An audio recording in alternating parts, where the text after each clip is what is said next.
Very good morning to all of my students. This is Anish Kumar Singh from Apex Arts Academy. बच्चे, जैसा कि हम लोगों ने पिछले कंटेंट में जो चर्चाएं की थी वो था Indian economy on the eve of independence. लेकिन आज के इस वीडियो में हम लोग चर्चा करेंगे इंडियन इकोनॉमिक्स 1950 to 1990। जैसा कि उसमें बताया गया था कि एट द टाइम ऑफ 1947 किस तरह से अंग्रेज़ों ने हमारे व्यवस्था को ख़राब किया, हमारी इकोनॉमी को हैम्पर किया। तो 1947 में जैसे ही हमारा देश आज़ाद हुआ और 1950 में हम लोगों का जो प्लानिंग एजेंडा जो तैयार हुआ और 1950 से लेकर के 1919 तक हम लोग उन सारे एस्पेक्ट्स को देखेंगे वन बाय वन करके, जिसमें ये जानेंगे कि किस तरह से हम लोगों ने अपनी इकोनॉमी का रिफॉर्म्स किया, किस तरह से हमारे पॉलिटिकल लीडर्स ने हमारे देश को स्ट्रक्चर दिया, हमारे देश की हर वो व्यवस्था को सही करने की कोशिश की, हमारी इकोनॉमी को बूस्टअप करने की कोशिश की। तो इसको सबसे पहले जानते हैं। कहा गया है कि this presentation will explore the economic landscape of India from 1950 to 1990।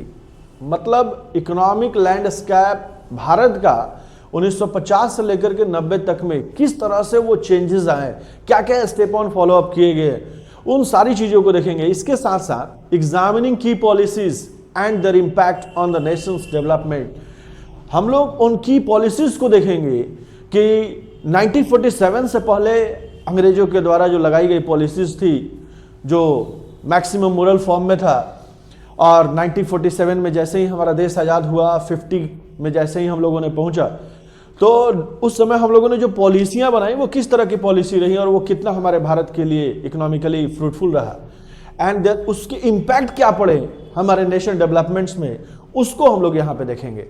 तो चलते हैं। इसके बाद सबसे पहला कहा गया है कि हमारा देश जैसे ही आज़ाद हुआ तो हमारे पास क्या क्या चैलेंजेस थे। तो पोस्ट इंडिपेंडेंस चैलेंजेस जो थे उसमें सबसे पहला जो चैलेंज था at the time of 1947, partition is the biggest challenge and poverty and inequality. पहला जो बोला जा रहा है कि पार्टीशन के बारे में बताया गया कि the partition of British India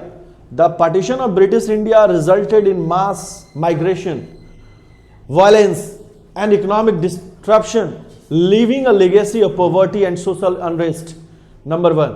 number 2 जो हमारा इम्पैक्ट था वो था पॉवर्टी और इनइक्वालिटी को लेकर के। तो कहा गया है कि India faced wide spread poverty and extreme inequality.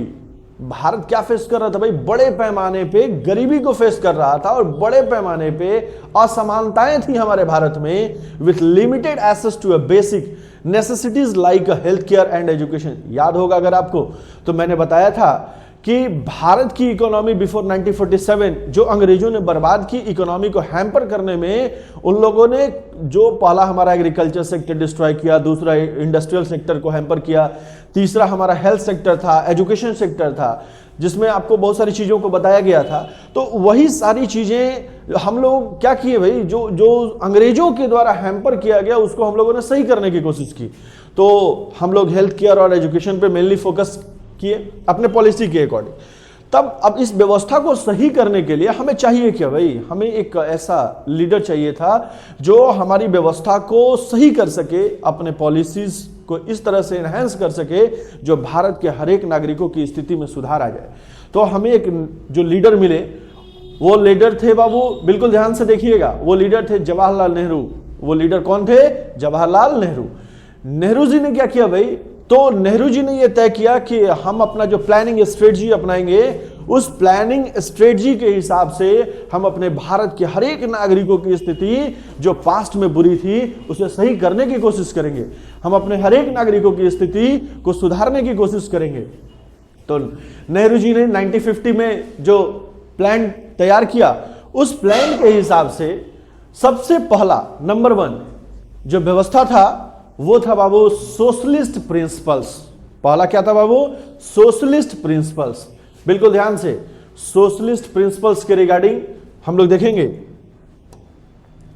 इसमें कहा यह जा रहा है कि based on the Soviet model, जो सोशलिस्ट प्रिंसिपल उन्होंने अपनाया था वो सोवियत मॉडल पे आधारित था कि समाज को एक अच्छे वर्ग के तौर पे जाना जाए, हमारा समाज एकजुट हो, एक सहमत हो और एक मतलब यूनाइट गवर्नमेंट बनाने की हम लोग व्यवस्था कर सके। इसी में कह रहा है emphasising government control over resources and industries. सबसे पहला सोशलिस्ट प्रिंसिपल्स के regarding. Number 2 5 years plan aim to achieve rapid industrialisation and development through a centralised planning. दूसरा जो हमारा प्रोजेक्ट था नेहरू जी के द्वारा बनाया गया वो था बाबू 5 years प्लान। 5 years प्लान इसलिए करेंगे क्योंकि 5 साल एक ड्यूरेशन ऐसा होता है कि 5 सालों में हमारे जो लीडर्स जिनको उनकी रिस्पॉन्सिबिलिटीज प्रोवाइड कराई जाती है वो लीडर उस रिस्पॉन्सिबिलिटीज के अकॉर्डिंग अपने कामों को इतने बेहतर तरीके से तैयार कर सके कि भारत की हर एक वो अव्यवस्थाएं जो हैं वो व्यवस्थित हो जाएं, जो असमानता है वो समानता में बदल जाए, जो अनडेवलप्ड है वो डेवलप्ड प्रोसेस में चला जाए। तो दैट्स वाई उन लोगों ने तैयार किया अपना दूसरा जो प्लेटफॉर्म था वो 5 years प्लान का। नंबर 3 इसमें हैवी इंडस्ट्री की बातें कही गई। मतलब साफ तौर पे बोला गया कि prioritised heavy industries like steel and machinery aiming to create a self sufficient economy. मतलब हैवी इंडस्ट्री के बारे में सोचा गया, हैवी इंडस्ट्री तैयार किए जाएंगे। हैवी इंडस्ट्री इसलिए तैयार किए जाएंगे कि वो मतलब भारत खुद से अपनी इकोनॉमी को अब तय करेगा, किसी पर निर्भर रहने की कोई जरूरत नहीं है। और इसी के साथ इस हैवी इंडस्ट्री के रिगार्डिंग इन्होंने जब फोकस किया तो कहा यह गया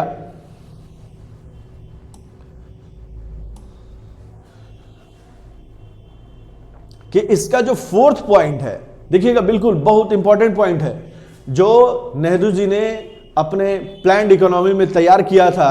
उसमें पहला जो आपने देखा सोशलिस्ट प्रिंसिपल, दूसरा आपने देखा 5 years प्लान, तीसरा आपने देखा हैवी इंडस्ट्री और नेक्स्ट जो है वो है बाबू मिक्स्ड इकोनॉमी।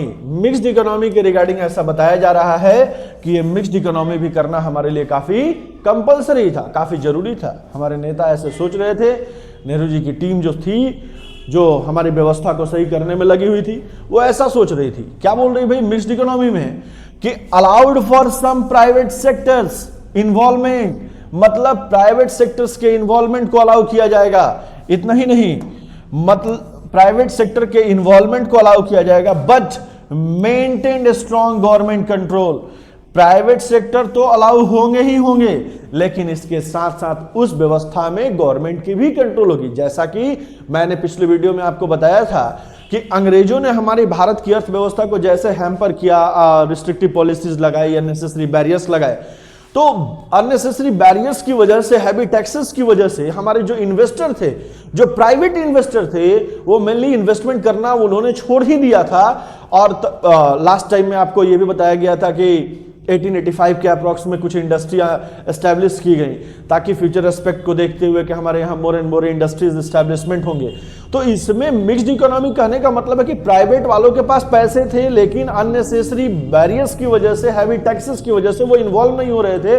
तो भारत सरकार ने अपने इंडियन इकोनॉमी वाले प्लान में ये तय किया कि इस प्राइवेट वाले को भी हम अपनी व्यवस्था में शामिल करेंगे, उनका इन्वेस्टमेंट आएगा तो हमारा कैपिटल बड़ा होगा, और जैसे ही हमारा कैपिटल बड़ा होगा तो हमारे यहाँ एम्प्लॉयमेंट की भी अपॉर्चुनिटीज जनरेट होंगे, और एम्प्लॉयमेंट जनरेट होंगे तो इसके साथ साथ इकोनॉमी भी हमारा सही होने का काम करेगा, और इस तरह से हम लोग अपनी इकोनॉमी को भी सही करने का काम करेंगे। इसके बाद हम लोग देख सकते हैं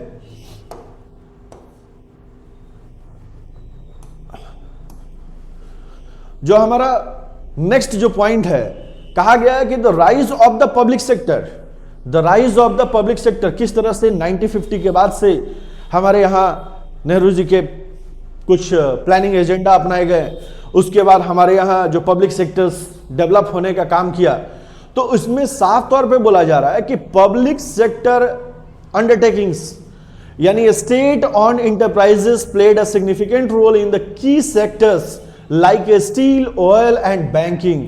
मतलब पब्लिक सेक्टर अब इंटरप्राइजेस के डेवलपमेंट जैसे ही शुरू हो जाएंगे तो इसमें क्या होगा, स्टील पे, ऑयल पे और बैंकिंग सेक्टर्स अपने आप इन्हेंस होने शुरू हो जाएंगे। और जब हम लोग इस तरह की व्यवस्था देंगे तो हमारे भारत की अर्थव्यवस्था अपने आप सुधरनी शुरू हो जाएगी।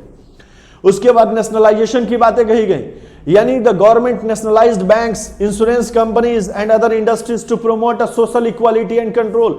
जैसा कि अभी बताया गया था पिछले वाले कंटेंट में कि हमारे यहाँ सोशल इनइक्वालिटीज थे। किसकी वजह से? हमारे पास पैसे नहीं थे, हमारी स्थिति खराब थी और हमारे यहाँ बहुत सारे गैप्स देखने के लिए मिल रहे थे। और जो गैप देखने के लिए मिल रहे थे, लोगों में समानताएं नहीं थी, संतोष की भावना नहीं थी।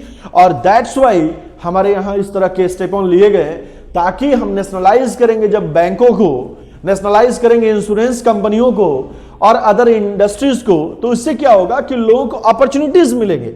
और जैसे ही अपॉर्चुनिटीज मिलेंगे उन्हें एक सेटिस्फैक्शन मिलेगा, और सेटिस्फैक्शन मिलेगा तो वही सेटिस्फैक्शन इनको क्या देगा? सोशल इक्वालिटी देगा और पूरी व्यवस्था को कंट्रोल करने में इनकी मदद करेगा। अब इसके बाद हम लोग जो देखते हैं, अब देखिए 1950 से लेकर के, जैसा कि हम लोग देख रहे हैं यहां पे कि गवर्नमेंट ने 1950 से लेकर के टिल 1919 तक अपने जो प्लानिंग स्ट्रेटजी अपनाई, 1950 से लेकर के 1919 तक जो प्लानिंग स्ट्रेटजी अपनाई, उस प्लानिंग स्ट्रेटजी में अभी जो सेक्शंस आपने देखे हैं वो था इकोनॉमिक रिफॉर्म्स को लेकर के। किसको लेकर के बाबू? इकोनॉमिक रिफॉर्म्स को लेकर के। ये इकोनॉमिक रिफॉर्म्स क्या करेगा? तो हर वो सेक्टर्स जो पास्ट में हैम्पर किए गए थे उन सेक्टर्स को सही करने का काम किया जाएगा। और वो जब सेक्टर्स हमारे सही होंगे तो हमारी इकोनॉमी बनेगी, और इकोनॉमी बनेगी तो हमारा देश जो है एक अलग ग्राफ को तय करेगा, एक अलग व्यवस्था को तय करेगा, जिससे हमारी भारत की जो अर्थव्यवस्थाएं हैं वो संभल जाएंगी और मतलब सब कुछ इक्वल फॉर्म में होना शुरू हो जाएगा। तो इसके लिए हम लोग क्या देखेंगे? अब 1950 से 1990 तक का जो व्यवस्था बनाया गया, तो उसमें सबसे पहला जो पार्ट, जो फर्स्ट जो पार्ट था कि मैंने आपको बताया था कि एग्रीकल्चर सेक्टर, एग्रीकल्चर जो था, एग्रीकल्चर को सही करने की व्यवस्थाएं थी। वो फर्स्ट जो हमारा प्लानिंग का जो एजेंडा था वो एग्रीकल्चर को दुरुस्त करने की व्यवस्थाएं थी। क्यों भाई? क्योंकि मैंने आपको यह भी बताया था कि more than 70% people were engaged on agriculture. जब अंग्रेज भारत में आए थे तो उस समय की अगर हम बातें करें तो मोर देन 70% इंगेज थे। तो जिसमें हमने ये भी बताया था आपको कि इस सेक्टर्स को सबसे पहले डिस्ट्रॉय किया गया भाई, क्योंकि इसका हमारे इकोनॉमी रिफॉर्म्स में बहुत बड़ा कंट्रीब्यूशन है। इसकी जो भूमिकाएं हैं वो काफी मतलब काबिले तारीफ है। और आज भी हमारे इकोनॉमिक रिफॉर्म्स की अगर बात करें, हमारे इकोनॉमी बिल्डअप की अगर बात करें, तो उसमें एग्रीकल्चर सेक्टर की एक अलग ही भूमिका है, मोर एंड मोर कंट्रीब्यूशन है। तो दैट्स व्हाई इसको सही करने के लिए हमारे यहां एक व्यवस्था लाया गया। वो व्यवस्था का नाम रिवॉल्यूशन। वो व्यवस्था क्या थी भाई? वो green revolution and agricultural reforms. क्या बदलाव किए गए कि जो हमारा सबसे पहला सेक्टर जो बर्बाद हुआ था बिफोर 1947, उस सेक्टर्स को अगर हम सही कर लेंगे तो हमारी इकोनॉमी भी अपने आप क्या हो जाएगी? सही हो जाएगी। तो इसको सही करने के लिए हमारी गवर्नमेंट ने जो स्ट्रेटजी अपनाई, उस स्ट्रेटजी के अकॉर्डिंग हम ऐसा कह सकते हैं कि ग्रीन रिवॉल्यूशन का जो इंपैक्ट था वो भारत में काफी बेहतर पड़ा और इससे हमारा एग्रीकल्चर सेक्टर इंप्रूव हुआ। नो डाउट कि नहीं हुआ, एग्रीकल्चर रिफॉर्म्स हुए। और एग्रीकल्चर रिफॉर्म्स में इस ग्रीन रिवॉल्यूशन के आने से, हरित क्रांति के आने से, मतलब इस चीज को इतना प्रमोट किया गया गवर्नमेंट के द्वारा, इतना इनहेंस किया गया कि हमारी व्यवस्थाएं बहुत हद तक सही होती हुई नजर आई। लेकिन इसके साथ साथ हम ग्रीन रिवॉल्यूशन के कुछ डिमेरिट्स को भी समझेंगे। तो फर्स्ट ऑफ ऑल हम लोग यहां पे ये समझते हैं कि ग्रीन रिवॉल्यूशन और एग्रीकल्चर रिफॉर्म्स में क्या व्यवस्थाएं थी भाई? तो एग्रीकल्चर रिफॉर्म्स के रिगार्डिंग ऐसा बताया गया कि 1960s में, कब बाबू? 1960s में introduction of high yield variety of wheat and rice coupled with the improved irrigations and fertilizers. मतलब इन सबको शामिल करते हुए हम एग्रीकल्चर व्यवस्था को सही करेंगे। और ये 1960s में ये इंट्रोड्यूस किया गया कि भैया high yield variety of seeds आपको अवेलेबल कराए जाएंगे। High yield variety of seeds जिसको हम लोग संकर नस्ल की बीज को बोलते हैं। High yield variety of seeds मतलब उच्च किस्म की बीज बोलते हैं। मतलब ये जो उच्च किस्म की बीज है ये हमारे प्रोडक्शन में बड़े पैमाने पे काम आती है कि इसका प्रोडक्शन काफी हाई लेवल का चला जाता है। जैसे नॉर्मल अगर बीज की बात करें, जिसको हम लोग बार बार ऑर्गेनिक अगर कहते हैं, तो उसमें जो उत्पादन होता है वो थोड़ा सा मतलब बिना फर्टिलाइजर्स के, बिना केमिकल्स, बिना पेस्टिसाइड्स के, वो थोड़ा सा साइज में छोटा होता है और हैवी प्रोडक्शन के चांसेस नहीं होते। लेकिन हाई वैरायटी ऑफ सीड्स में हैवी प्रोडक्शन के चांसेस होते हैं, जिसका इंपैक्ट देखने के लिए मिला था हमारे यहाँ व्हीट और राइस को लेकर के, जिसका सबसे पहला सबसे हैवी प्रोडक्शन जो हुआ था वो हमारे भारत के पंजाब और हरियाणा वाले प्रांत में हुआ था, जहां पे बड़े पैमाने पे व्हीट और राइस की उत्पादन की गई थी। उसके बाद बताया गया कि 1970s में, कब बाबू, 1970s में increase food productions, reducing food shortages and improving food securities. मतलब इसमें बताया यह गया कि 1970s में हम लोगों ने अपनी व्यवस्था में क्या पाया भाई, कि हमारा फूड प्रोडक्शन बढ़ गया, रिड्यूसिंग फूड शॉर्टेज, जो फूड शॉर्टेज हुआ करते थे वो उसको हम लोगों ने कम कर लिया और अपने फूड को सिक्योर करने की व्यवस्था को अपना लिया। अब कहता है इसी के साथ 1960s में भैया हम लोग हाई वैरायटी ऑफ सीड्स को इंट्रोड्यूस किए, 1970s में हम लोगों ने प्रोडक्शन को बढ़ा लिया, उसके बाद फूड शॉर्टेज को कम कर लिया। 1980s की बात करें, यानी 16, 17 और 80s में अगर बात करें तो significant impact on rural incomes and employment, but also raised concerns about environmental sustainability. मतलब साफ तौर पे बोला गया कि 1980s में हम लोगों ने एग्रीकल्चर रिफॉर्म्स के दौरान इस व्यवस्था को पाया कि भैया हमारा रूरल इनकम बढ़ गया, एम्प्लॉयमेंट बढ़ गए, और एम्प्लॉयमेंट बढ़ा तो इससे हम लोगों का एम्प्लॉयमेंट बढ़ जाए, रूरल इनकम बढ़ जाए, तो इसमें एक चीज और भी ध्यान देना होता है कि हमारा इन्वायरमेंट भी प्रोटेक्टिव होना चाहिए, इन्वायरमेंट की भी व्यवस्था बनी हुई रहनी चाहिए, उसमें वो हैम्पर होना नहीं चाहिए। और इन सारे पॉइंट्स को ध्यान में रखते हुए हमारे यहाँ एग्रीकल्चर रिफॉर्म्स किए गए और हमारे यहाँ डेवलपमेंट की बातें सोची गई, इकोनॉमिक रिफॉर्म्स की बातें सोची गई। भारत के मतलब माननीय सम्मानजनक हमारे पॉलिटिकल लीडर्स के द्वारा ये अपनाए गए और ये वाकई में काबिल तारीफ रहा, और जिसकी वजह से हमने अपनी इकोनॉमी को सही करने का काम किया। बच्चे इसके बाद का जो कंसर्न है, ये अभी तक जो हम लोग ग्रीन रिवॉल्यूशन, मतलब हम लोग जो पढ़ रहे हैं वो 1950 से लेकर के 1990 तक के ग्राफ को पढ़ेंगे। मतलब 1990 तक में हमारे यहाँ क्या क्या बदलाव किए गए, इकोनॉमिक रिफॉर्म्स किए गए, कौन कौन सेक्टर्स चेंज हुए।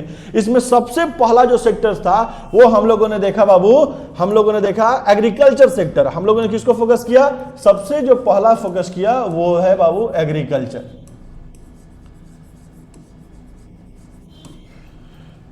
एग्रीकल्चर को, अब इसके बाद एग्रीकल्चर के बाद हम लोग नेक्स्ट जो देखेंगे, हम अपने दूसरे वीडियो में हम लोग देखेंगे। और वंस अगेन मैं फिर से बोल दूं, अभी हमारे क्लास 12 के सीबीएसई के बच्चों के लिए ये जो टॉपिक है काफ़ी इंपॉर्टेंट है, उनके बोर्ड के एग्जाम में इससे रिलेटेड क्वेश्चंस आ सकते हैं, तो इसको अच्छे से देखेंगे, समझने की कोशिश करेंगे, और फिर नेक्स्ट वीडियो में हम लोग मिलते हैं नेक्स्ट कंटेंट के साथ इसी से रिलेटेड। चलिए, दैट्स इट, थैंक यू।